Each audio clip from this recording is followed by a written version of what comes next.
Let's talk about tulips botanically. We tend to think of these beautiful pink things as petals, but they're really called tepals. They are two sets of three.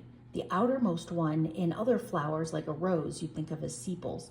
And then the second layer there, the three inner petals, you think about as being real petals. But because they're so similar, we call them in tulips tepals. Now on the inside here, you can also see that there are 6 male organs, right? Those are the anthers.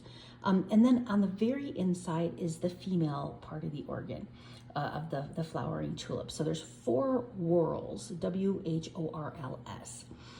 That's the common tulip.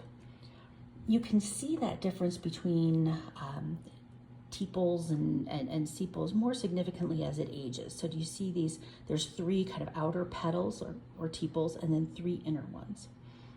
What happens in double tulips is that there's the first outer layer of 3 and then the second outer layer of 3. And then you see these little black things there? Those are more the male parts, the anthers or stamens. And then the 4th piece, which in a regular tulip here is just the usual kind of female part there at the very center, it's actually become its own flower. And that's how you get so many petals or tepals, as they're formerly called in tulips. Now here's something that'll really illustrate this for you. This is a regular single tulip, right?